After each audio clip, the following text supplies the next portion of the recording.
Papa Dudut. Una sa lahat ay magandang araw po sa inyong lahat. Tawagin niyo na lamang po ako sa pangalang Ito.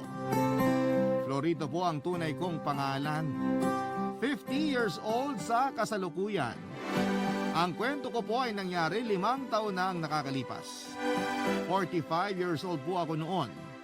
Isa po akong konduktor ng bus na bumabiyahe mula probinsya hanggang sa Maynila at pabalik. May asawa na po ako noon pa lamang. Siya po ay si Nene, 43 years old noon. 13 taon na kaming kasal at may 2 anak. Isang babae na 12 years old at lalaki na 10 years old. Papadudot si Nene po ay katulad ko ding konduktor. Doon na po kami nagkakilala sa trabaho. Dahil pareho kaming konduktor noong magkaanak kami ay nakiusap kami sa kumpanya ng bus na kung maaari hindi kami sabay na mag-duty para po isa sa amin ang nasa bahay habang nasa biyahe ang isa pa. Para po may kasama ang mga anak namin kung sakaling babiyahe ang isa sa amin. Dahil po sa tagal na din namin sa kumpanyang iyon ay pumayag po sila at inayos ang schedule namin sa pagbiyahe. Para kaming laging sabay naghahatiran at nagsusunduan. Kasi sa tuwing parating ang isa ay paalis naman ang isa. Kaya ko po nasabi yan ay dahil sa istasyon po ay may isang upuan na katabi ng isang maliit na tindahan. Ang upuan po na yon ay ang lugar sa amin na hintayan. Magkikita kami sandali habang chine-check ang bus bago umalis. Doon kami nakakapag-usap ni Nene at doon na kami nagbibilin ng mga kailangang ayusin at asikasuhin sa bahay. Mga bilin para sa mga bata at syempre nagpapaalam sa isa't isa, Papa Dudut. Ang tindahan naman po sa tabi ng upuan na aming hintayan ay pag-aari ni Lola Gertrude. 79 years old po siya noon.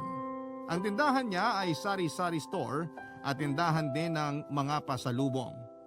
Maganda ang relasyon namin kay Lola Gertrude para siyang nanay sa amin. Siya ang kausap namin sa tuwing naghihintay kami na bumiyahe. Kaya alam na namin ang buhay ng isa't isa.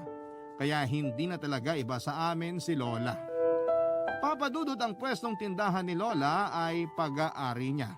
Nandun din ang bahay niya. Noong binabakuran na ang istasyon ay pinakiusap niya na huwag harangan ang harap ng tindahan niya para ang dating ay parang nasa loob pa din ito ng terminal, Papa Dudut.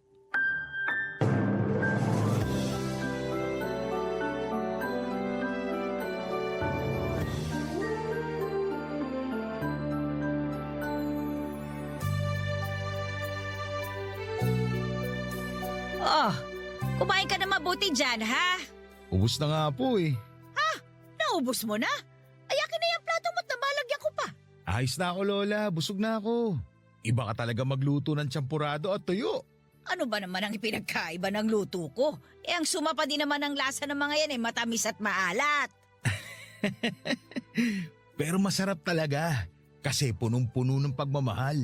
Itong batang ito, inuuto pa ako. Totoo yun Lola. Siya, sige. Sinabi mo eh. Salamat po. Saan naman? Sa lahat po. Sa lahat? Sa mga ginagawa niyo sa aming mag-asawa. Ay naku, ano ba naman yung isalo ko kayo sa pagluluto ko? Masaya nga ako at may nakakasalo ako eh. Hindi lang po sa mga luto niyo. Pati na po sa mga payo at pagmamahal niyo sa aming mag-asawa. Ano ka ba? Hindi na kayo iba sa akin. At hindi ka na iba sa amin. Ikaw ang natitirang nanay namin ni Nene. Baka naman magkaiyakan pa tayo dyan, ha? Eto, ipinagtabi na kita ng babaunin mo. Itong isa naman, ipapadala ko mamaya kay Nene para sa mga bata. At bago ka bumiyahe, kumain uli kay ni Nene, ha? Sabayan mo uli yung asawa mo. Nakakahiya naman po. Nahihiya kang sabayan sa pagkain ng asawa mo. Hindi po. Ibig ko po sabihin, ito mga pabaon nyo. At pakain sa amin araw-araw. Ikaw na ang nagsabi na araw-araw. Kaya dapat sanay ka na. Ilang taon nang ganito tayo at masaya ako sa bawat pagluluto ko. Lalo na kung nakikita kong nagugustuhan yung mga luto ko. Talaga naman po kasing masarap. Oo na nga. Bakit hindi kayo magtinda din dito ng mga ganyan?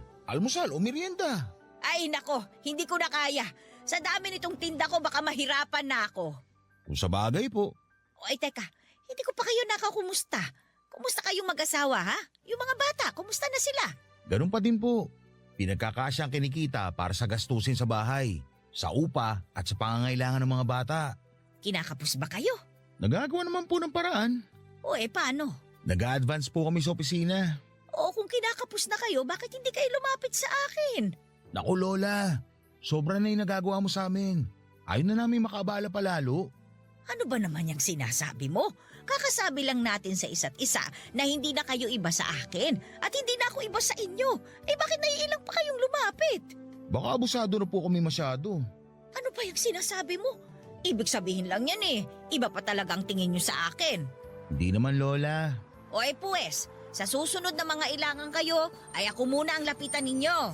Sige na nga po, huwag na kayo magalit. O ayan na ang bus ni Nene. Yan na nga po. Ayun na siya. Lola Gertrude! Ay, salamat sa Diyos at maayos ang biyahe. Kamusta ang biyahe? Maayos naman. Wala namang aberya.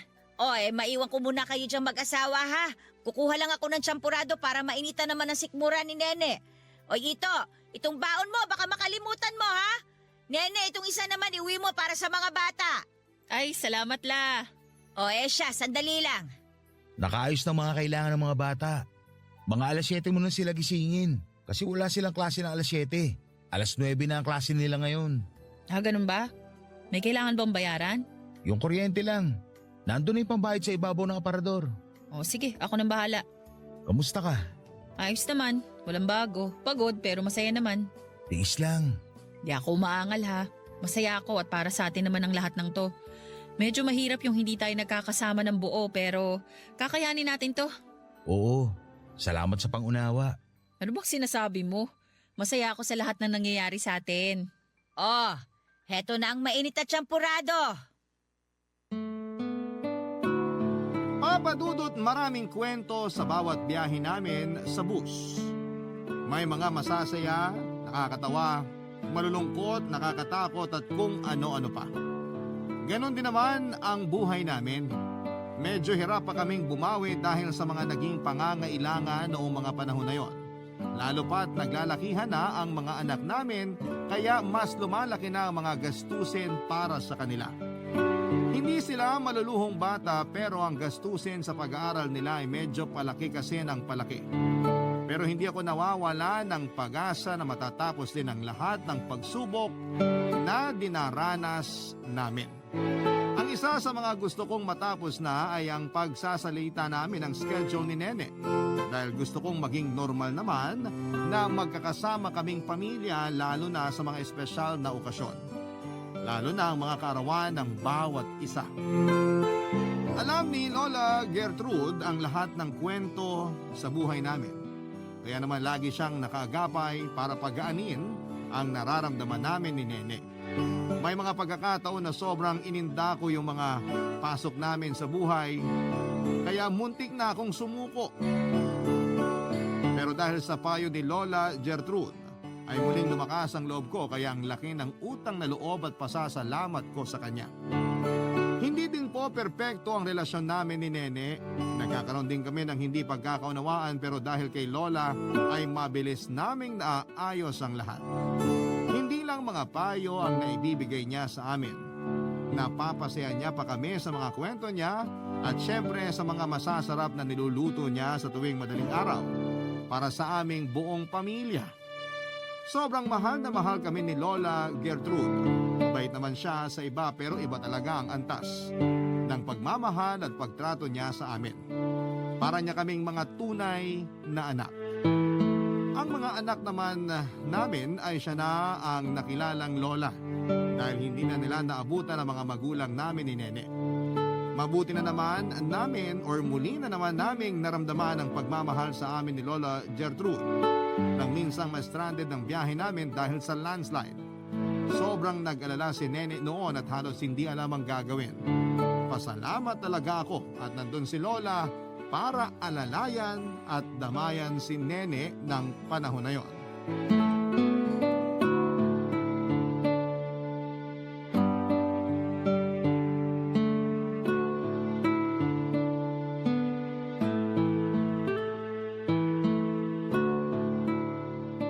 Nene! Oh, magandang umaga! Ah, ang aga mo naman yata masyado. Lola, Bakit parang ang haba ng mukha mo? Ano ba nangyari? Lola, kasi si Ito, Nandiyan na ba siya? Hindi ko napansin yung bus niya. wala pa po. Uy, ano ba nangyayari? Ano nangyari kay Ito? Lola, nagka-landslide po sa dinadaanan ng bus. Diyos ko, ano nangyari? Hindi naman po sila napano. Mabuti maagang nakahinto ang bus at hindi sa mismong landslide na pahinto. Ay, salamat naman. Pero kumusta siya? Hindi ko pa siya nakakausap eh. Tinawagan lang ako ng opisina para ibalita ang nangyari. Pero wala naman daw bang nangyari sa kanila? Wala pong sinabi eh. Magdasal tayo na ligtas ang lahat. Kinakabahan ako, Lola. Ano ka ba? Maupo ka nga muna rito. Huwag ka mag-isip ng kung ano-ano. Anong gagawin ko, Lola? Ay, basta umupo ka dyan at huminahon ka. Sandali. Oh, ito, uminom ka muna. Salamat po. Ang mabuti pa, umuwi ka na muna. Tiyak na tatawagan ka naman pag nakabalik na yung bus. Hindi po ako mapapakali sa bahay. Mga bata. Tulog pa po. Mamaya pang 7:00 ang gising nila. Mag-aalas 5 na. Matatagalan pa si Ito kung hahanap sila ng ibang ruta. Malayo po ang ibang ruta.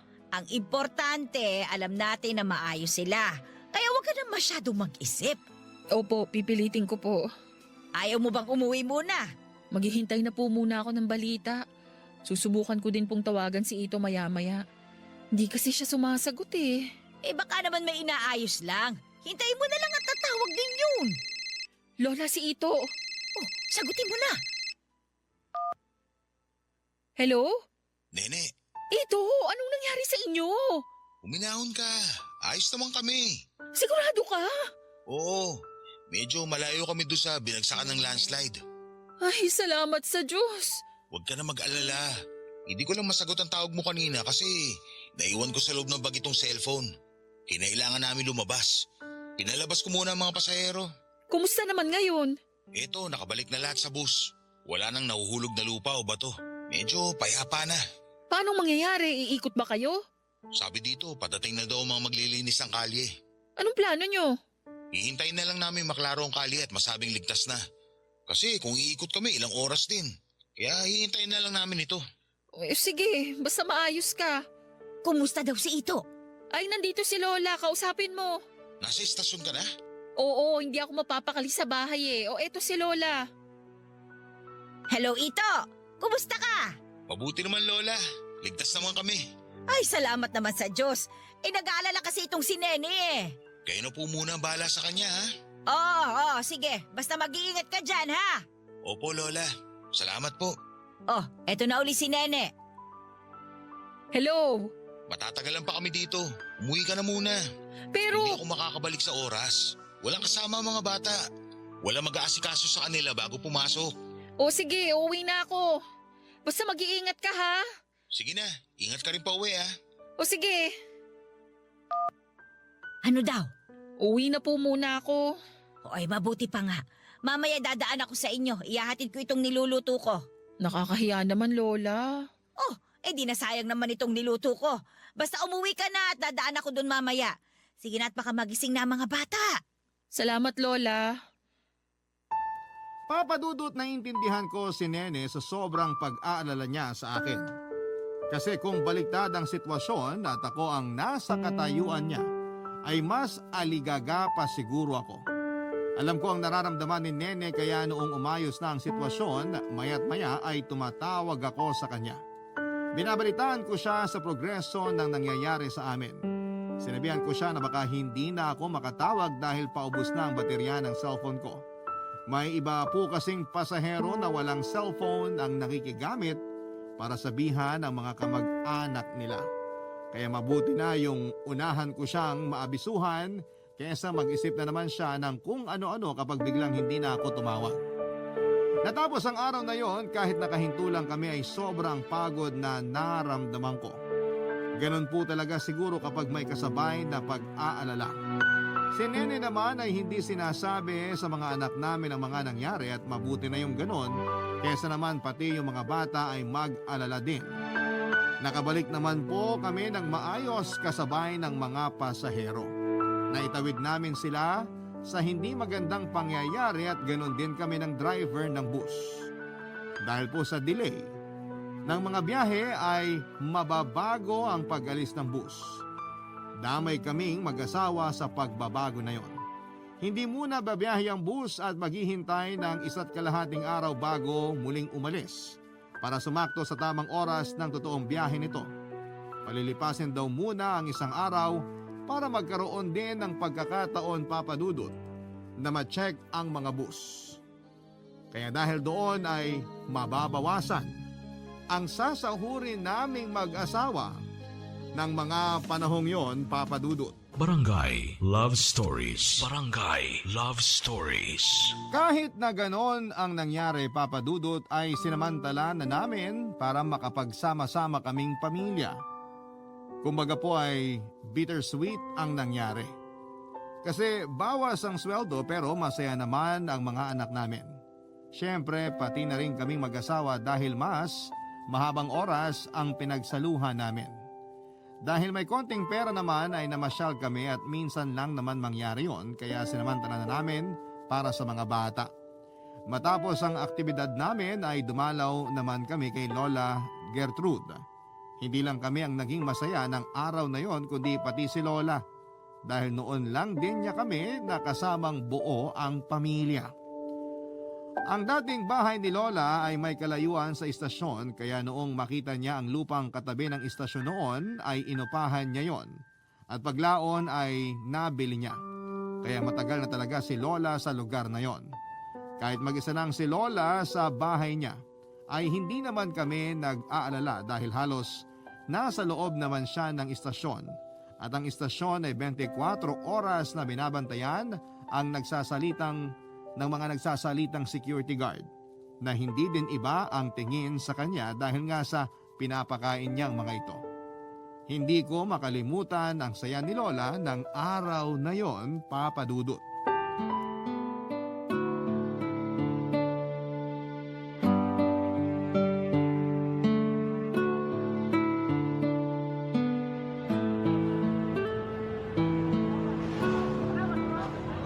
Oh, para malungkot ka, Lola. Hindi lang ako makapaniwala na nandito kayo ng sabay-sabay. Kayo mag-asawa tsaka ang mga bata. Medyo hindi maganda ang dahilan pero eto ginawa na lang naming masaya. Total, paminsan-minsan lang kami ganito. Ewan nga po kung kailan ulit mauulit to. Naku, wag na sana landslide ang dahilan. Oo nga. Kaya huwag kalilimutang magpasalamat sa Diyos. Lola, bakit ang dami mong niluto? Hindi naman namin sinabi sa'yo na dadalaw kami Oo nga, Lola. May bisita ka ba darating? Wala naman. Ewan ko ba, pagkagising ko bigla ko na lang naisipan na magluto Yung pala ayan at dadalaw kayo. Kaya sakto naman ang pagluluto ko. Teka, nasa na ba yung dalawa? Nandun sa tindahan ni Lola. Sila na daw magbabantay. Naku, baka kung magkano ang mga sabihin nilang presyo, malugi si Lola. Ay hindi, nakalista naman doon ang mga presyo kaya hindi sila magkakamali. Hayaan mo na sila kasi masaya naman sila at natutulungan pa ako. Salamat, Lola. Oh, saan naman? Ako nga ang natutulungan nila Kasi gusto talaga ng dalawang bata ang magtinda. Kaya ayun, ang saya-saya nila. Hindi ko nga alam kung magkano ang pasweldo ko sa dalawa. Ne, Oo, oras na. oo nga. Sandali, anong oras na? Alis na ba kayo? Relax ka lang dyan, Lola. Sandali lang po, Lola. O saan ba pupunta yun? Mamaya na kayo umalis. Sandali lang, Lola. 1, 2, 3! Maligayang bati! Oh, ano ba yan? Cake! Opo, at may dala kaming pansit. Luto ko po yan. Ano bang meron? Lola naman Birthday mo. Akala mo nakalimutan namin, Hindi nyo nga nakalimutan. Pero ako ang nakalimot. Si Lola talaga. Ay, totoo ang sinabi ko. Nawala talaga sa isip ko na kaarawan ko pala ngayon. Kaya pala ako nagluto. Seryoso ka, Lola? Oo nga. Kaya nga salamat sa pagpapaalala at sa mga dala ninyo. Ay, sandali. Tara, kumain na tayo. Sana magustuhan mo yung niluto kong pansit. Ay, oo naman. Ngayon ka lang din makakatikim ng luto ni Nene. At natitiyak kong masarap. Maya-maya isasara ko na muna ang tindahan para makakain tayo. Pero konti na lang din at maiinin na ang kanin. Magkwentuhan na muna tayo habang naghihintay. Samantalahin natin na magkakaharap tayong tatlo. Madalas kasi isa lang sa amin ang nakakakwentuhan mo. Oo nga. Para sa tagal nating magkakakilala. Ito pa lang ang pangalawang beses na nagkausap tayong tatlo ng magkakasama. Panglima, may 3 beses nung hindi pa tayo mag-asawa. Ay, oo nga. Ay teka, saan mo ba iniwan yung cake at pansit? Ang tagal nyo nang nandito, dun mo palang inilabas. Lola, iniwan muna namin kay Turing. Si Turing na gwardya. Ay naku, kailangan pala mabigyan ko sila ng handa ko. Okay na Lola, madami akong niluto at kasama na silang lahat. Kaya may iniwan kami doon para sa lahat. Talaga ba? Naku, salamat talaga ha. Lola naman, kulang pa yan sa mga nagawa mo para sa amin. Napakalaki ng utang na loob namin sa'yo, Lola. Hindi ako naniningil ha. Bukal sa puso ko ang lahat ng ginawa ko at gagawin ko. Alam namin yun, La. Kaya nga mas mahal ka namin. Ikaw nang tumayo magulang namin mula noon. Ay tumigil na nga kayo. Ako'y naiiyak na eh. Kaarawan ko pa naman ngayon.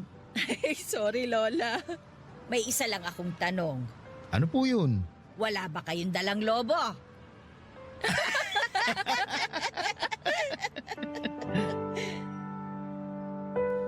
Papadudot na kalimutan namin ang trabaho at ang pagkaliban sa trabaho dahil sa saya ng araw na yon. Ang tagal na naming hindi nagagawa ang ganon at sa pagkakataon na yon ay kasama pa namin si Lola Gertrude. Sumakto pa sa birthday niya kaya nadoble ang saya ng araw na yon. Hindi magandang pangyayari ang landslide pero dahil nga po sa nangyari ay nagkaroon kami ng quality time bilang isang pamilya.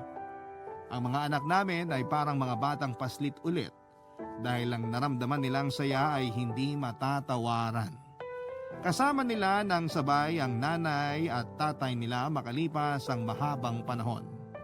Pero alam namin na panandalian lang din yon.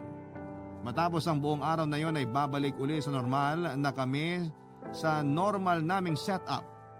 Pero ayaw namin na sumagi sa isipan namin yon, basta ang mahalaga ay sinulit namin ang bawat sandali noong araw na yon. Nakakabitin man ay naging sapat na para sa aming lahat. Ipinaliwanag namin sa mga bata na babalik na kami sa dating routine. Mababait ang mga anak namin kaya naintindihan nila kung bakit kailangan mangyari yon. Sa pagbabalik ng biyahe ay si Nene ang unang pumasok. Siyempre dahil doon ay balik ulit kami sa palaging pangyayari tuwing madaling araw. Ang umupo sa hintayan at makipagkwentuhan kay Lola, Papa Dudut.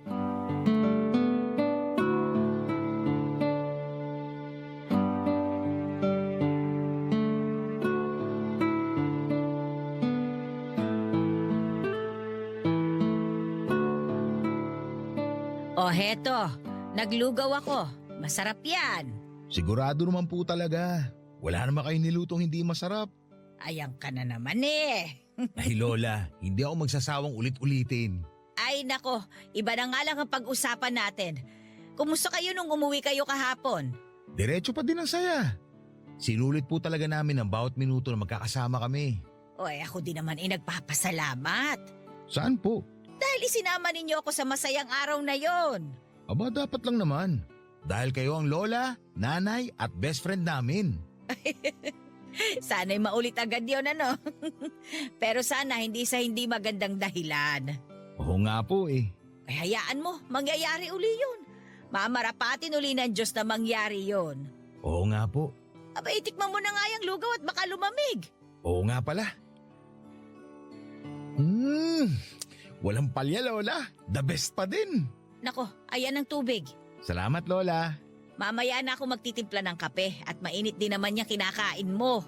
Salamat ulit lola. Sarap talaga. Siya nga pala, may sasabihin ako. Ano yun lola? Iluluwas kasi ako ng Maynila. Kailan po? Pinaplano ko pa. Sa biyahe namin ni Nene ka na sumabay. Kami nang bahala sa pamasahe mo. Salamat ito ha. Inaayos ko pang mga kailangan bago ako lumuwas. Kaya hindi ko alam kung kanino ako sa inyo makakasabay.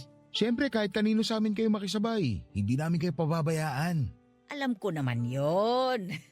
Teka Lola, bakit ka nga ba luluwas? Inaalala mo ba nung isang araw na may dumating na lalaki dito? Kailan po yun? Ay mali. Si Nene nga palang nakakita nun. Pero ayun nga, may dumating na lalaki dito. Abogado ng asawa ko na humahawak sa mga ari-arian na naiwanan niya. Bakit daw po? Yung bahay ni Lolo Caryo mo sa Maynila na pinauupahan namin. Dahil hindi na nga ako titigil doon, lalo na nung mawala si Caryo, pinaupahan ko para naman hindi maabandon at masira lang. Yung matagal nang nangungupahan doon aalis na. Aalis? Oo, mangingibang bansa yung buong pamilya niya. Kaya iiwanan nila yung bahay. Pero maayos naman po ang pag-alis nila. Oo, kasundo ko ang pamilyang yun. Mababait din sila tulad nung kausap kong nangupahan. Kahit nga hindi kami nagkikita hindi sila nakakalampas sa pagbabayad buwan-buwan. Dinideposito niya sa bangko ko. Mababait nga po. At ang bahay, sabi ng abogado, maganda raw ang kondisyon. Pinapaayos pala nila nang hindi ako pinagagastos. Swerte nyo naman. Teka, ano po ang kailangan nyong ayusin sa Maynila? May bagong uupa? Ayun na nga. Hindi ko na kasi kayang asikasuhin pa ang lahat. Baka mamaya hindi katulad nilang makausap ko. Ano pong plano nyo? Plano ko sanang ibenta na yung bahay at lupa. Kaya kailangan kong magtagal sa Maynila para asikasuhin ang lahat.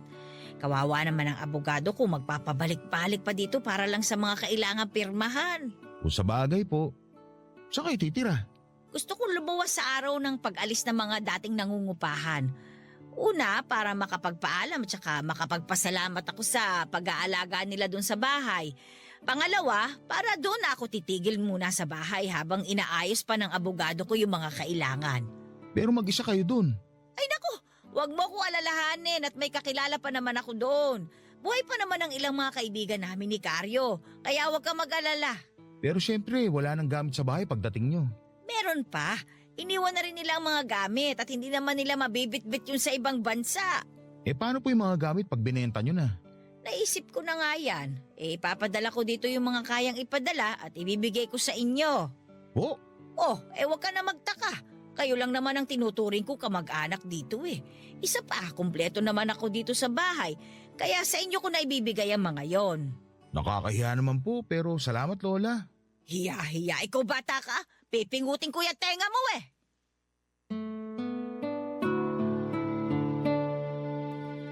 Papa Dudut, nakakalungkot ang pag-alis ni Lola pero kailangan niyang asikasuhin ang mga kailangan para sa bahay niya.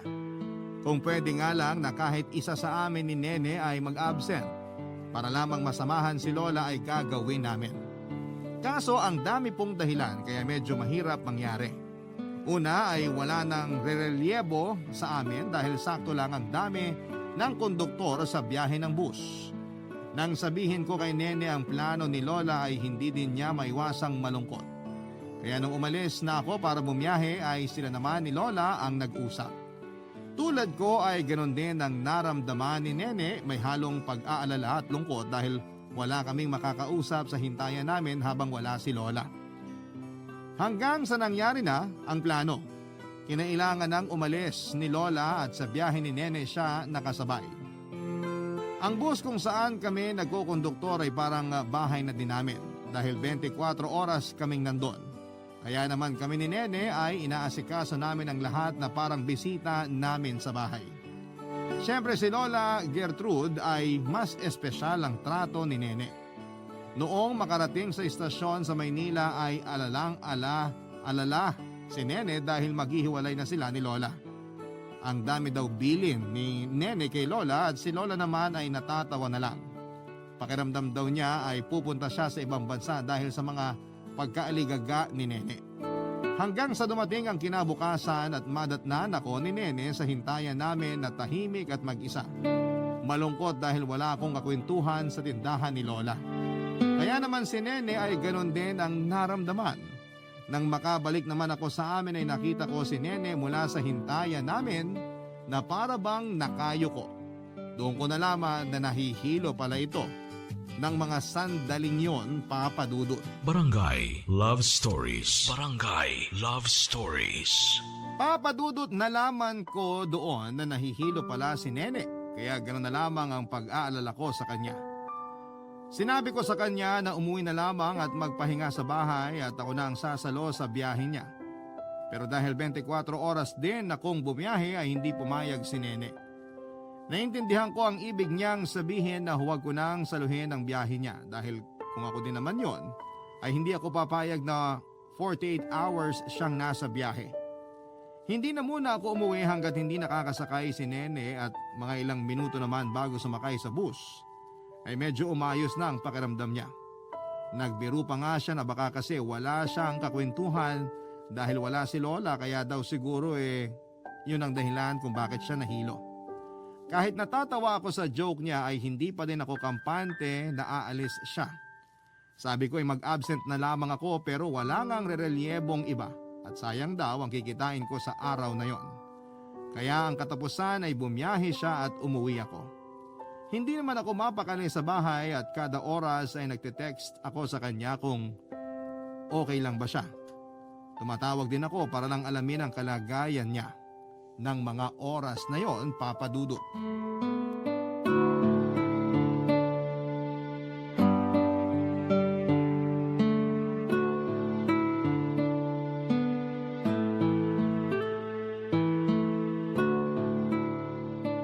Ito, Hello? Nasaan na kayo? nakatulog ka na ba? Parang hindi ka pa natutulog mula kahapon ah. Nakatulog naman ako. Yung totoo. Kasi naman, nag-aalala ako sa'yo. Ikaw naman mula kahapon pag alis ko halos kada oras tumatawag ka. Pinuyat at pinagod mo din ang sarili mo. Huwag mo nang isipin yun.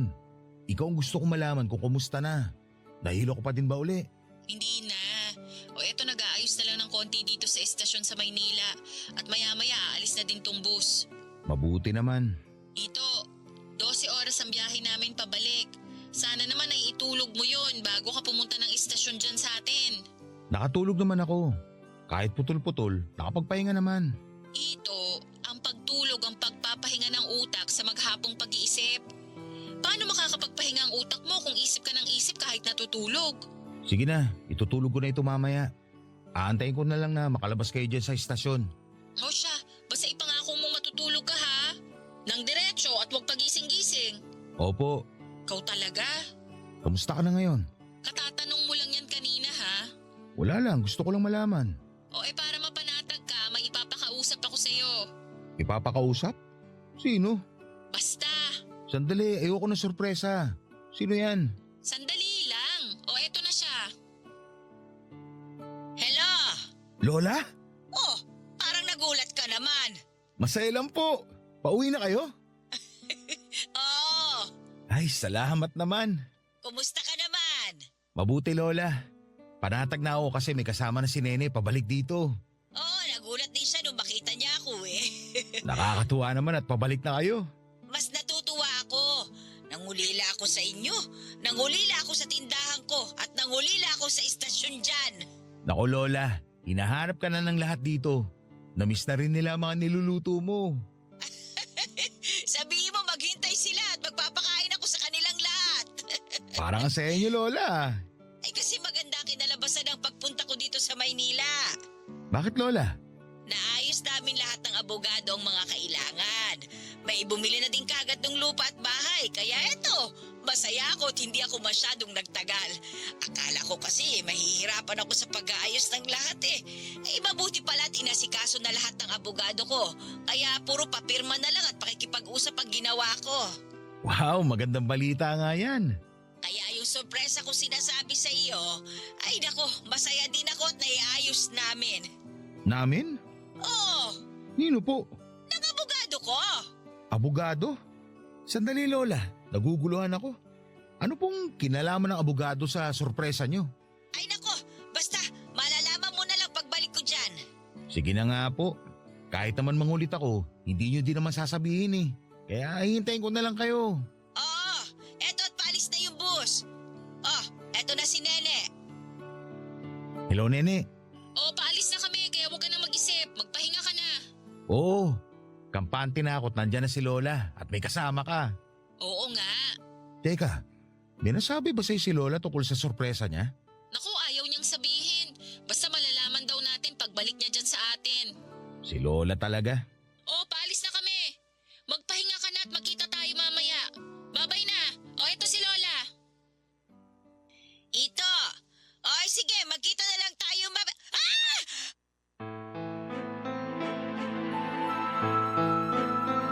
Papa Dudut, humiyaw si Lola Gertrude at hindi ko alam kung bakit.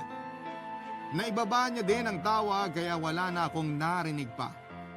Akala ko ay mapapanatag na ang isipan ko pero dahil sa huling nadinig ko, ay mas lalo akong naaligaga, Papa Dudut.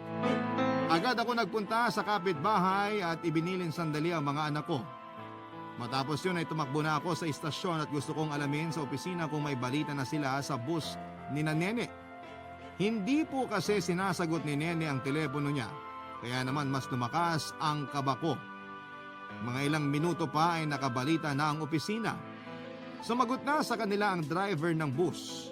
Alam na ng opisina ang nangyari pero ayaw munang sabihin sa akin. Nakiusap na lamang ako para masabi lang nila. Pinakalma nila ako at saka sinabi ang nangyari. Hinimatay po pala si Nene habang nagbibiyahe. Sinabi din naman nila na huwag na akong mag-alala dahil maayos na ang kalagayan niya. Mabuti ay konti lang ang pasahero noon kaya sa likod pinahiga si Nene. May malay na ito pero kailangan munang magpahinga. Mangiyak-ngiyak po ako noon at wala po akong magawa para kay Nene kasi malayo po siya sa akin at hindi ko na po muna siya tinawagan. Inisip ko na mas mabuting makapagpahinga siya at nagdasal po ako ng nagdasal habang nakaupo sa aming hintayan. Ilang oras pa ay nakita ko na ang parating na ang bus na sinasakyan nila Nene. Papa Dudut, halos matumba ako nang makita ko na may ibinaba na katawan. Buhat-buhat ng ilang lalaki sa bus. Napahiyaw ako at isinigaw ko na ang pangalan ni Nene, Papa Dudut.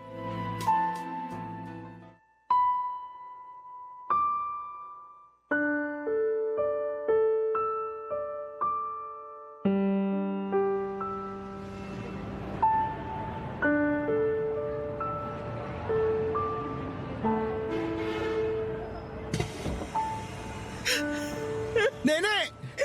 Ito! Nene! Nene! Ito! Huwag ka na umiyak. Nandito na ako. Ito! Si Lola! Oo nga pala. Nasa si Lola.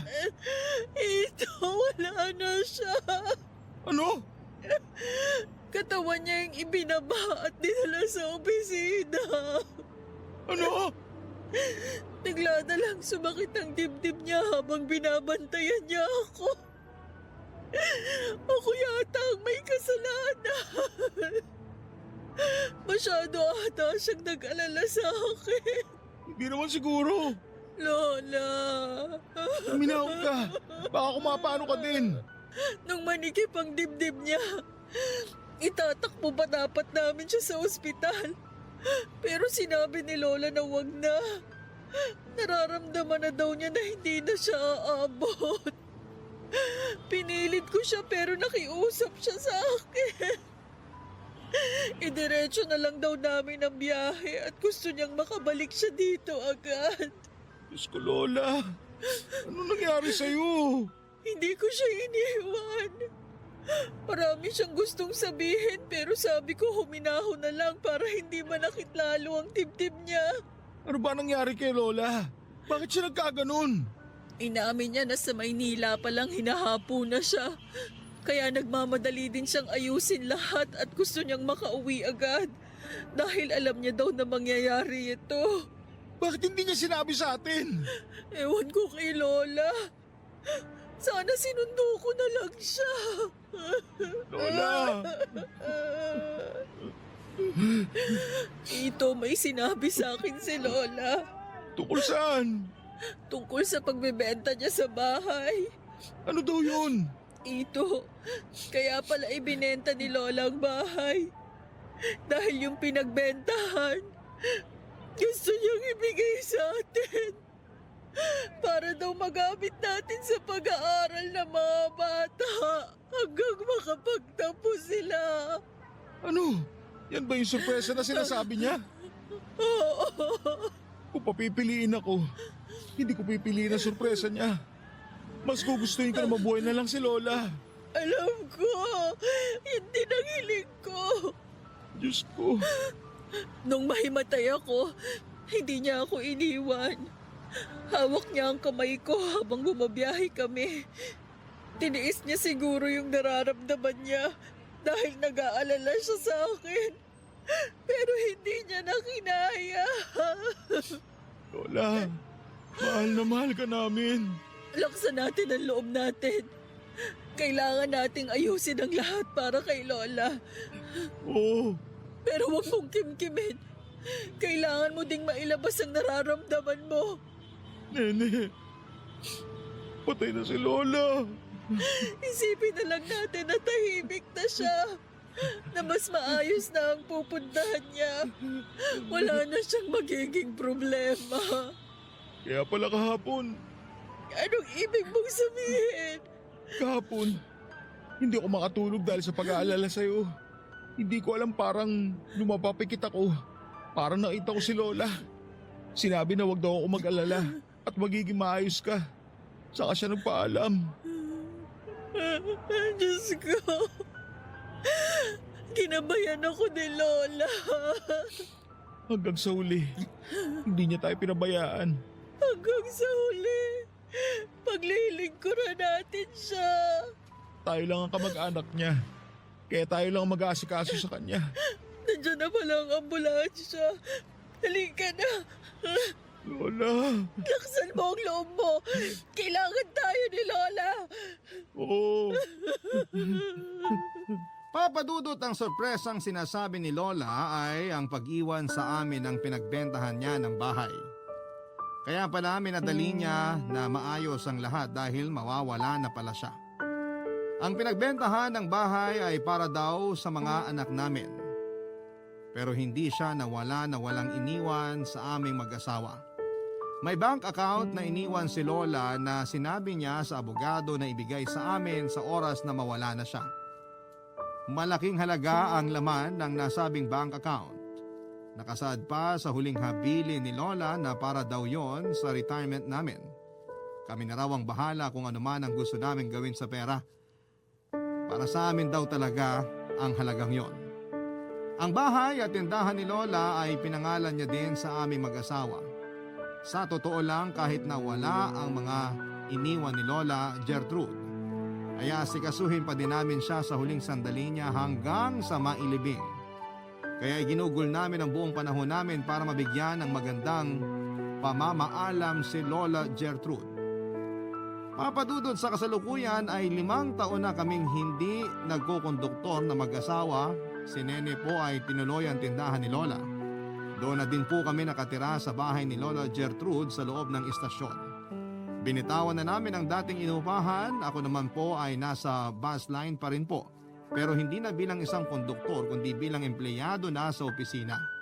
Kaya nilalakad ko lang ang opisina mula sa bahay namin dahil pareho naman po itong nasa loob ng istasyon. Napakasaya ng mga bata dahil kay Lola. Sa pagmamalasakit niya sa amin ay araw-araw na kaming nagkakasama. Normal na para sa amin na buo ang pamilya sa pang-araw-araw. Isinulat ko po ito bilang pagpupugay kay Lola sa pagiging instrumento niya sa aming buhay at pasasalamat sa pagbubuklod sa amin ng aking pamilya. Maraming salamat po Papa Dudut sa pagbibigay daan sa aking kwento na maitampok sa Barangay Love Stories. Mabuhay po ang Barangay LS. Ang inyong forever, kapuso at kabarangay, Ito. Dear Papa Dudut, ang pagiging magulang na yata ang pinakamagandang regalo ng Diyos sa akin. Simula kasi noong nagkaanak ako ay marami akong natutunan sa buhay, lalo na ang pagsasakripisyo. Hindi ko naman sinasabi na perpekto na akong tatay, pero napatunayan ko sa sarili ko na wala akong hindi kayang gawin, alang-alang sa aking mga anak. Ako Ako po si Manny, 56 years old, taga Quezon City at masugid na tagapakinig ng Barangay Love Stories. Naisip kong sumulat sa Barangay LS 97.1 para magbahagi ng kwento ng buhay ko. Sana po ay kapulutan po ito ng aral at inspirasyon ng mga kabarangay natin. Lalo na sa mga katulad kong magulang. Tubong Malay-Balay, Bukidnon ako bago ako napadpad sa QC. Noong 14 anyos ako, sumama ako sa tiyuhin ko para mag-construction worker sa Maynila. Dito na rin ako nakapag-asawa at nagkaanak, Papa Dudut. Akala ko ay madali ang buhay dito pero nagkamali ako. Lalo na at hindi permanente ang aming trabaho. Iyon ang madalas naming pagtalunan ng misis kong si Janice. Kaya nga kapag bakante ako ay sumasilent ako bilang payaso sa mga binyag, birthday at kung minsan ay sa kasal. Nirecruit kasi ako noong kasamahan ko sa construction na ganoon din ang ginagawa. Noong una akala ko ay mahirap magpayaso pero kapag nagamay mo na, madali lang pala, Papa Dudut. Masasabi kong nag-iibang tao na ako kapag naka-makeup at nakasuot na ng costume. At kapag nagpapatawa na ako sa harapan ng mga tao, nakakalimutan ko ang mga problema ko, Papa Dudut.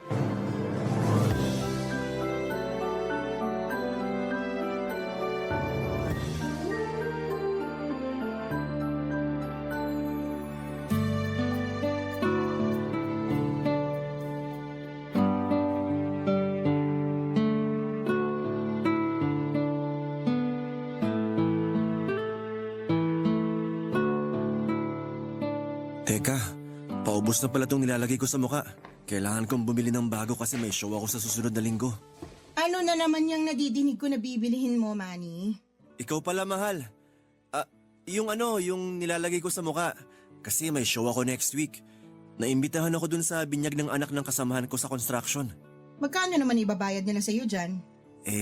Kasi mahal eh. Tungkol sa bagay na yon, Huwag mo sabihin na libre na naman yung pupuntahan mo.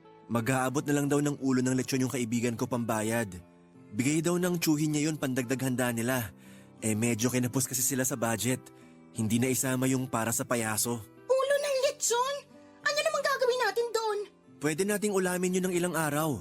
Alam mo namang hindi ako mahilig sa lechon. Tsaka bakit ka pumayag? Hindi ko na natanggihan eh. Tapos kinuha na rin niya akong ninong ng anak niya.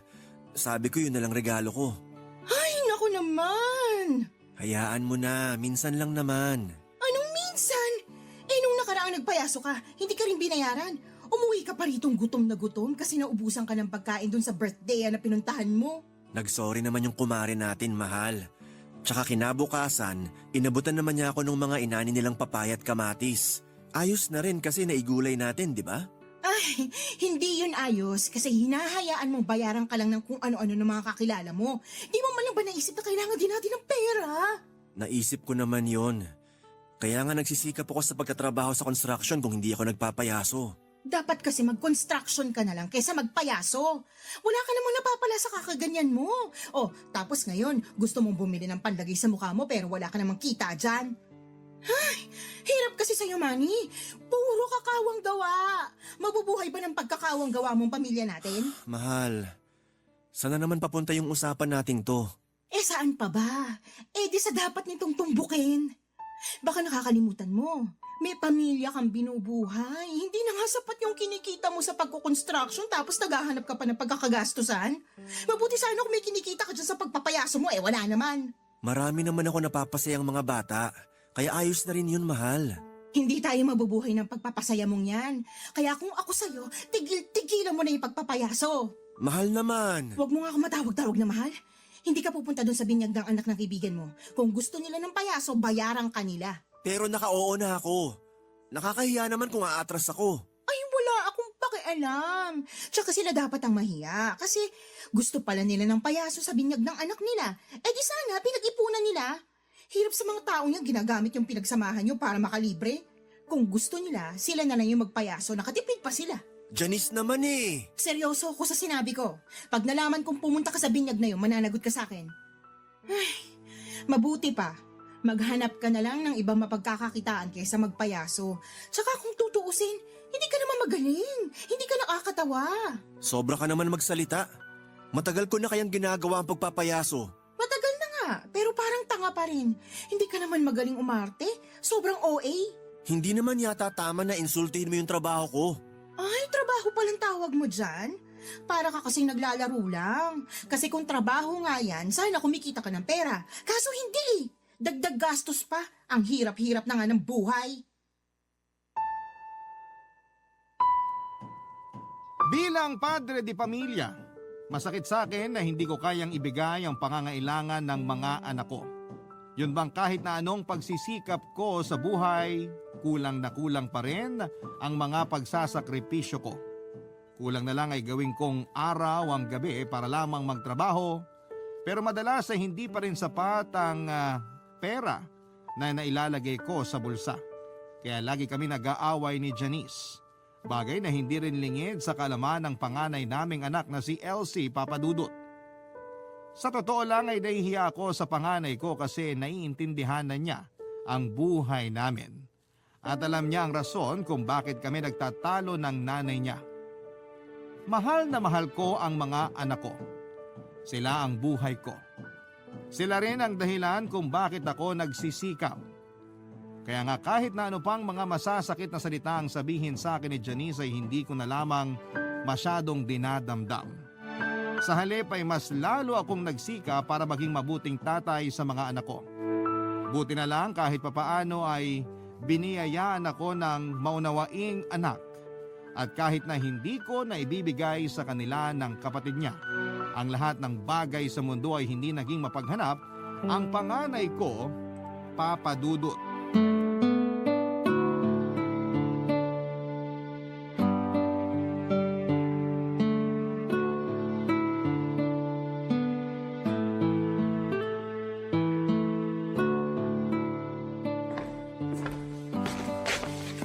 Tay, kape niyo po. Ay nako, nag-abala ka pa nak. Pero salamat ah, sakto, di pa ako nagkakape. Mukhang busy po kayo dyan sa pagtutupi ng costume niyo ah. May show po ba kayo? Ay, wala nak. Hindi ako tuloy eh. Bakit po? Nalaman kasi ng nanay mo nung nakaraang araw. Ayun, nagalit siya kasi di naman daw ako babayaran ng kukuha sa akin para mag-show. Kaya hindi niya ako pinatuloy. Hindi naman po ba nakakahiya dun sa kausap niyo? Siyempre nakakahiya. Pero ayos lang naman daw kasi nga wala rin naman siyang maibabayad sa akin kundi yung ulo ng lechon sa handaan nila. Ulo ng lechon? Masarap po yun. Kaso ayaw ng nanay mo nun. Hindi raw siya mahilig sa lechon. Nanay talaga? Pero naisip ko na may punto rin naman siya. Naawa lang naman ako dun sa kaibigan kong yun na magpapabinyag ng anak. Kaya sinabi kong pwede ako magpayaso sa kanila ng libre. Kaya lang nung nakaraan, ganun din yung ginawa ko. Nagpayaso ng libre dun sa birthday nung kumare namin ng nanay mo. Kaya galit na galit siya sa akin. Nag-away kami. Yun po ba ang dahilan kung bakit hindi niya kayo kinakausap, Tay? Oo. Kaya nga napag-isip-isip ko na titigilan ko ng pagpapayaso. Tay, wag. Gustong-gusto po namin ang kapatid ko kapag nagpapayaso kayo. Kaya wag po kayong tumigil. Pero ayaw ng nanay niyo sa ginagawa ko, nak. Sabi niya hindi raw ako magaling umarte. Parang OA daw. Hindi lang po na-appreciate ni nanay yung ginagawa niyo. Pero kami na-appreciate namin, Tay. Kaya wag po kayong titigil kasi maraming bata ang malulungkot. Buti ka pa, nak. Suportado mo ang tatay. Salamat, ah. Walang anuman po, Tay. Tsaka kahit nung maliliit pa kami ng kapatid ko, masayang-masaya na kami kapag nakikita namin kayong naka-costume at nagpe-perform sa maraming tao. Galing niyo po kaya magpatawa. Tapos ang astig pa ng magic tricks niyo. Nako, baka binobola mo lang ako, ah. Hindi ko po kayo binubola. Sinasabi ko po yun kasi gusto ko malaman nyo na proud kami magkapatid sa ginagawa nyo, lalo na sa pagpapayaso nyo, Tay. Lagi ko nga po kayong binibida sa mga classmate ko. Bilib na bilib sila sa inyo. Talaga? Opo. Parang nahiya ako bigla, nak, ah. Huwag po kayong mahiya, Tay. Maniwala po kayo sa sinasabi ko. Yung sinabi ni nanay, hayaan nyo na lang po yun. Ikilala niyo naman si nanay eh. Laging mainitin ang ulo, lalo kapag walang pera. Yun nga eh. Minsan, ang hirap pasayahin ng nanay nyo. Pakiramdam ko tuloy ang laki ng pagkukulang ko sa pamilya natin bilang haligi ng tahanan. Hindi po totoo yan. Kasi nakikita ko po na nagsisikap kayo. Dala-dalawa nga pong trabaho niyo eh. Tsaka hindi niyo po kami pinapabayaan. Kaya para sa amin, kayo po ang the best tatay. Salamat, Nak. Gumaan ang loob ko sa mga sinabi mo. Hayaan mo, gagalingan ko pa ang mga ginagawa ko para lalo kayo maging proud sa akin. At magsisikap ako ng husto para sa pamilya natin.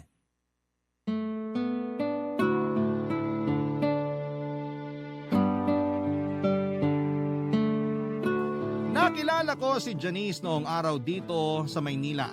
Nagkatrabaho siya bilang kasambahay sa isang mayamang pamilya malapit sa lugar kung saan kami gumagawa ng bahay.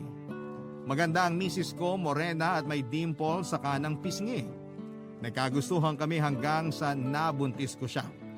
Kaya lang ay pinali siya ng amo niya sa pinapasukan niya noong nalaman ng relasyon namin, Papa Dudut. Walang kamag-anak sa Maynila si Janice dahil tulad ko ay probinsyana rin siya. Taga-Aklan ng pamilya niya, doon na kami nag-decide na magsama at sa tulong ng tiyuhin ko ay nakahanap kami ng murang mauupahan kung saan ay doon na rin pinanganak si Elsie. Parehong malapit sa akin ang dalawa kong anak na babae, Papa Dudut. Pero mas close lang talaga sa akin si Elsie. Bukod doon ay matalino rin ang panganay namin ni Janice. Masipag siyang mag-aral at pangarap niyang maging negosyante balang araw. Lagi niyang sinasabi sa akin na gusto niya akong matayuan ng negosyo para hindi na ako mamasukan sa construction. Kasi raw ay nakakapagod doon at lagi pa akong bilad sa araw. Kahit na lalaki ako ay hindi ko napigilang maiyak nung sabihin niya sa akin yon, Papa Dudut.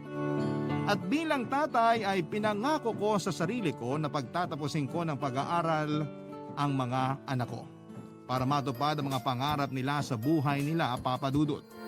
Bilang isang ama ay gagawin ko ang lahat para sa mga minamahal kong anak, Papa Dudut. Barangay Love Stories. Barangay Love Stories.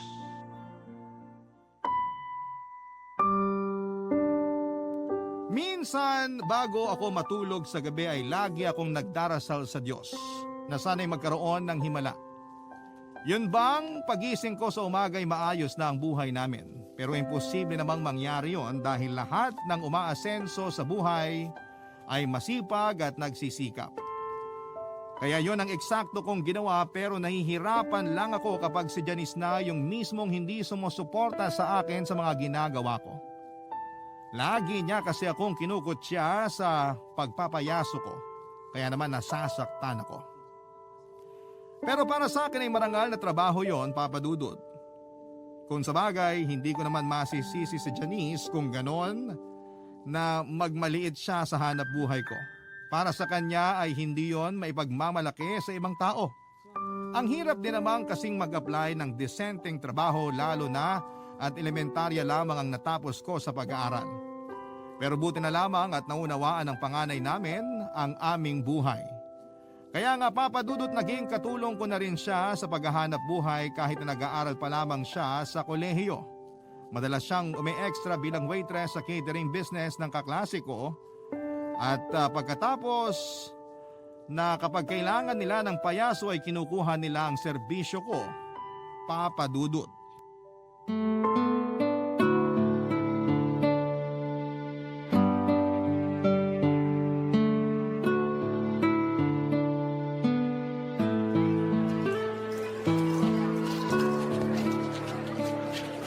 Tay, kain muna kayo. Salamat, Nak. Sakto, gutom na ako. Katatapos lang ng show ko eh. Kita ko nga po. Ang dami mga bata yung natuwa. Oo nga eh. Di ako agad nakaalis kasi marami rin nagpa-picture. Sabi sa inyo, tay, magaling kayo magpayaso. Salamat, Nak. Kasi tinandaan ko yung sinabi mo. Kaya lalo ko pang ginalingan kanina. Tsaka para sulit naman yung ibabayad sa akin dito. Sigurado po ako na sulit yun kasi maraming natuwa at nag-enjoy. Kahit nga yung mga matatanda, nakikipalakpak kanina. Nakita ko po yun kasi nandun ako sa likod. Nanunood sa inyo. Ikaw talaga. Ang swerte ko nagkaroon ako ng anak na katulad mo. Yun bang mabait na tapos suportado pa ako? Mas maswerte po kami kasi naging tatay namin kayo. Pangako, Tay, na mag-aaral ako na mabuti para pag nakagraduate na ako, magnenegosyo tayo. Yung katulad nito, catering po. Hindi ba mahal yun, Nak? Mahal. Kaya nga po mag-iipon muna ako. Magtatrabaho ako sa private company. Tapos saka natin tutuparin yung pangarap natin. Ano't ano man na mangyari sa hinaharap, tandaan mong ngayon pa lang, proud na ako sa'yo, anak.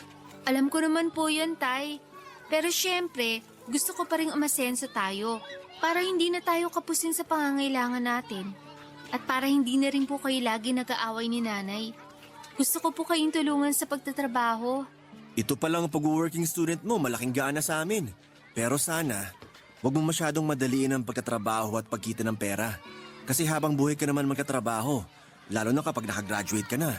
Sa ngayon, pag-aaral mo muna ang pagtuunan mo ng pansin, Nak. Opo, Tay. Tatandaan ko po yan. Kayo po ni Nanay ang inspirasyon ko. At kayo rin ang kapatid mo ang inspirasyon ko, Nak. Ay, minsan naisip ko, siguro mabait ako sa nakaraang buhay ko. Paano niyo po nasabi? Kasi binigyan ako ng Diyos ng dalawang mababait at matatalinong anak. Kayo ang kayamanan ko sa buhay na to. Tatay talaga? Mabait pa rin naman po kayo hanggang ngayon eh. Kaya nga marami kayong kaibigan, marami kayong kasundong tao.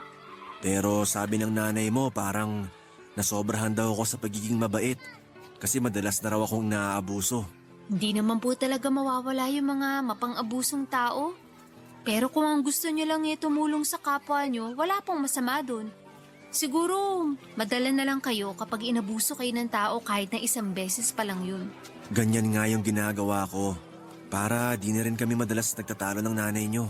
Alam ko naman po na ginagawa nyo lahat para hindi na kayo lagi nag-aaway ni Nanay. Oo, kaya pasensya na kayo kung minsan naririnig nyo pa yung pag-aaway namin. Wala naman pong perpektong pamilya, Tay. Kaya ayos lang po yun. Kain na po kayo. Alam ko kanina pa kayo nagugutom. Sige, Nak. Pero ikaw ba kumain na? Opo, kanina pa po. Balik lang po ako dun sa mga kasama ko kasi kailangan na namin magligpit. See you later, Tay.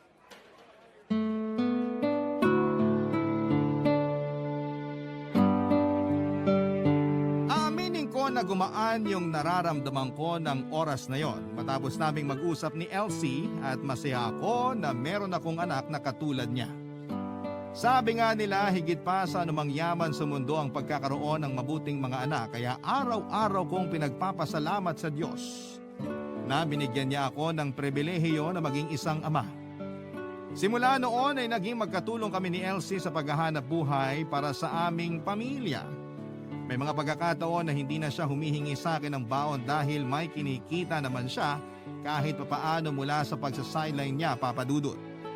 Kaya lang kung gaano kaayos ang relasyon ko sa mga anak ko ay siya namang magulo sa amin ng misis kong si Janice. Bukod kasi sa lagi naming pagtatalo dahil hindi daw sapat ang perang inuuwi ko sa bahay namin, nahuli ko siyang may katext na lalaki sa cellphone, Papa Dudut. Yun ang dahilan kung bakit hindi na niya naaalagaan ang bunso naming anak kaya madalas siyong nagkakasakit. Katuwiran sa akin ng misis ko ay nagsasawa na raw siya sa buhay namin kaya gusto na niya kaming iwanan, Papa Dudut.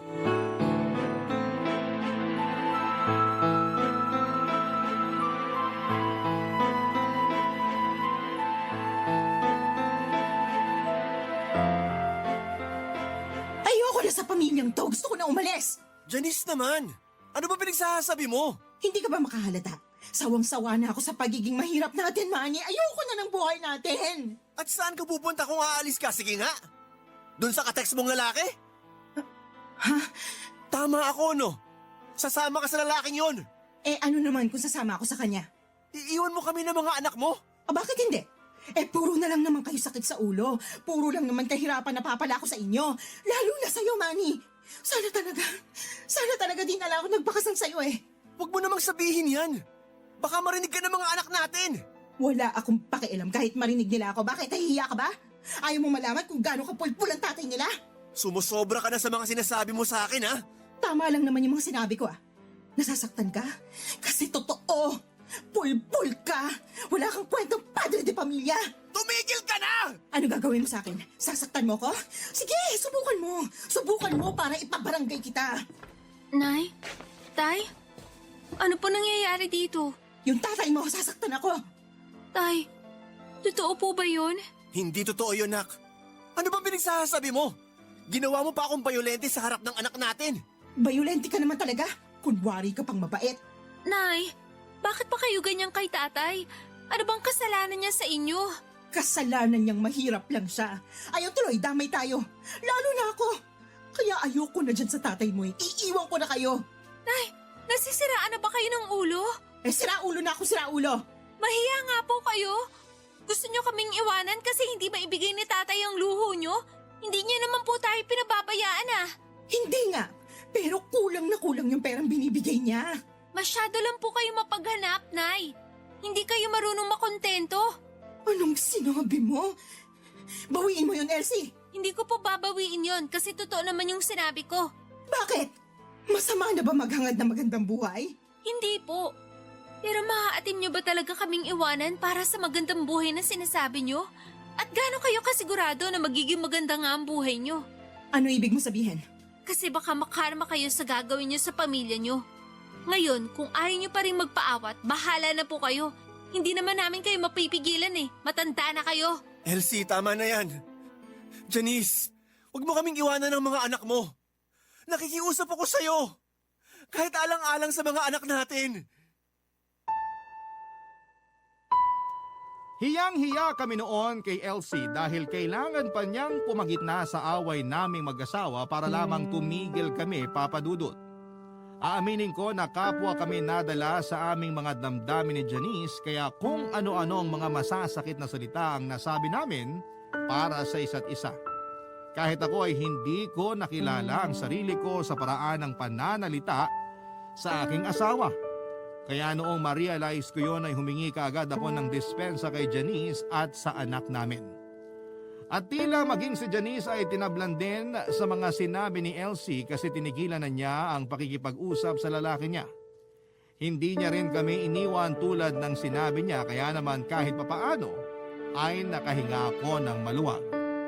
Ayokong magkaroon ng broken family ang mga anak ko dahil naranasan ko ang hirap na mawalan ng ina. Iniwan kasi kami ng nanay namin noong araw at sumama siya sa ibang lalaki. Kaya nga kahit masakit ay gusto ko pa rin isalba ang pagsasama namin ng misis ko.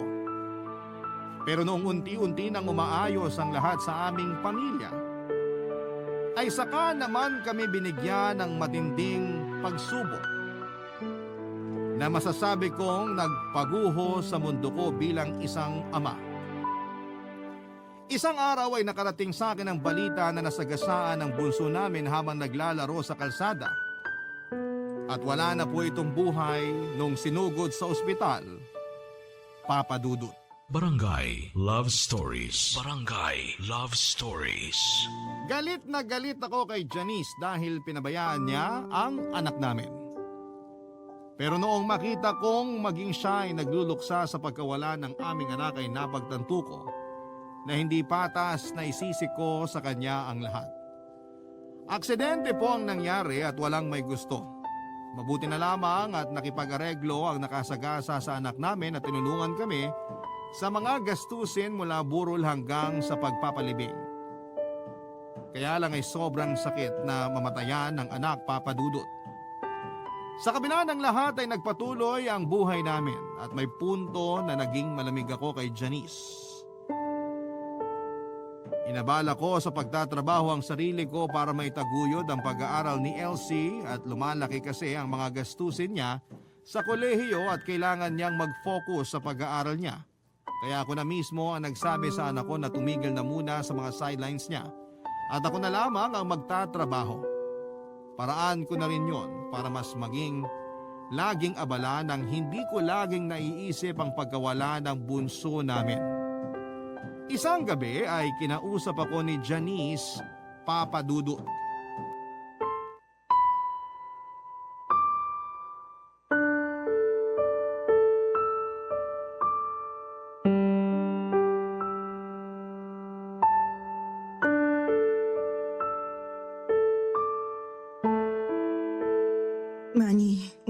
ka na naman. Bakit? Aawayin mo na naman ako? Hindi naman sa ganun, pero nag-aalala lang kasi ako sa'yo. Lagi ka na lang umiinom eh. Hindi pa naman sanay yung katawan mo sa alak. Hayaan mo na lang ako. Kasi pag lasing ako, mas madali akong makalimot. Mas madali kong nakakalimutan yung pagkawala ng bunso natin, Janice. Pero sa ginagawa mo, baka ikaw naman yung magkasakit. Paano na lang kami ni Elsie? Wow Ngayon may pakialam ka na rin sa akin bigla. Manny naman. Baka nakakalimutan mo. Nakamuntik mo na kaming iwanan at ipagpalit dun sa kabit mo. Wala na kami. Tinapos ko na yung relasyon namin kasi naisip ko na mas mahalaga kayo ng mga anak mo sa akin. Kayo yung pinili ko. Huli na. Kasi wala na yung bunso natin. Alam ko. At hindi ko rin mapigilang sisihin ang sarili ko sa nangyari.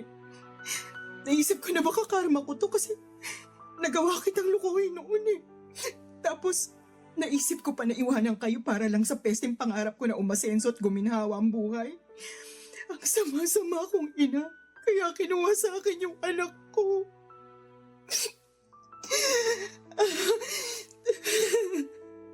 Manny, patawarin mo ko. Patawarin mo ko. Ano ba yung ginagawa mo?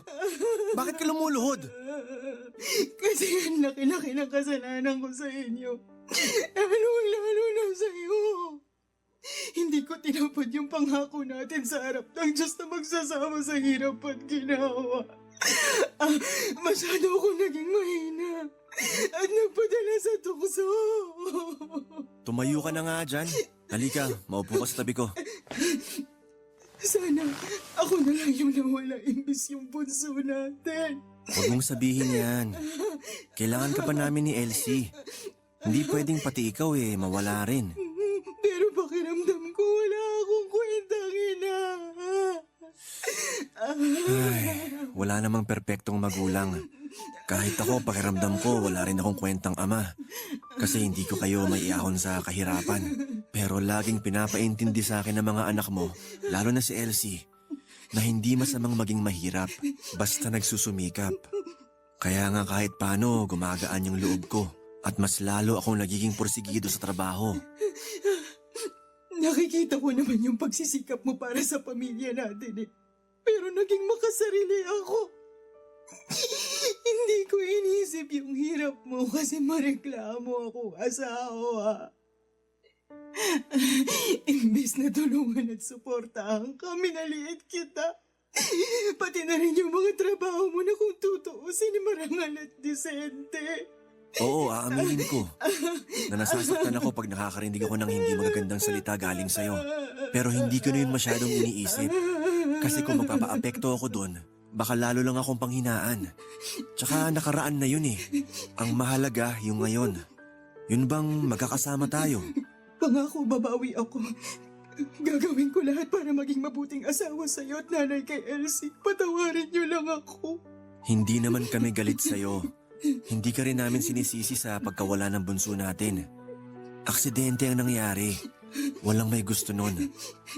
Siguro sa ngayon masakit pa rin at mahirap tanggapin kaya ganito yung nararamdaman ko. Pero alam ko na darating yung araw na matatanggap ko rin. Natin. Tama ka. Lagi ko ang pinagdarasal sa Diyos na sana tulungan niya ako na maging mabuting tao para maalagaan ko kayo ni Elsie. Ayoko na ulit mawala ng mahal sa buhay. Ganon din yung nararamdaman ko. Hindi kita kayang mawala. Kaya matagal na kitang pinatawad.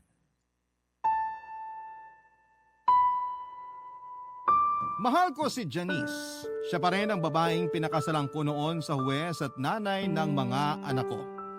Kaya nga kahit nagkasala siya sa akin at masama ang loob ko sa kanya, ipinatawad ko pa rin ang misis ko. Hindi ako yung tao na kayang magtanim ng galit para sa mga mahal ko sa buhay. Kaya kahit na mahirap ay nagtiwala akong muli sa asawa ko at nakikita ko naman na nagbabagong buhay siya at hindi na siya yung katulad ng dati na mareklamo at mapaghanap ng mga bagay na wala sa amin.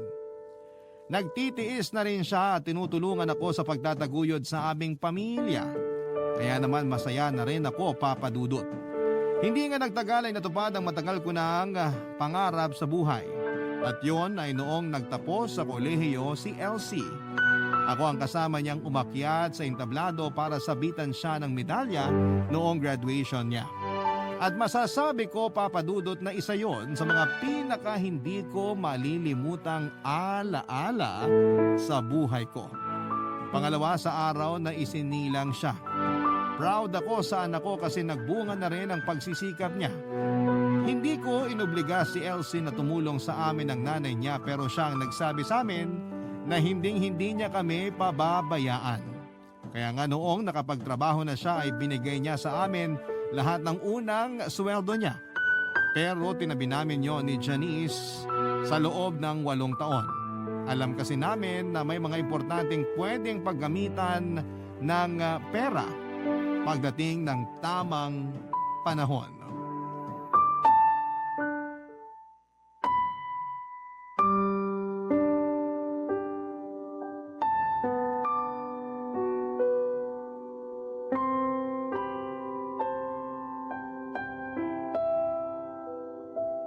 Ano pong lasa? Masarap po ba? Oo, masarap. Grabe, husay mo na magluto, nak. Siyempre, mana po ako sa inyo eh. Napapansin ko, dumadami yung mga putahe na kaya mong lutuin ah. Siguro mag-aasawa ka na no? Grabe si tatay. Mag-aasawa na agad? Bakit? Hindi ba? Tagal nyo na rin ng boyfriend mo, di ba? Opo, pero hindi pa po kami magpapakasal. Ayos lang naman sa amin kung gusto mo nang lumagay sa tahimik, nak.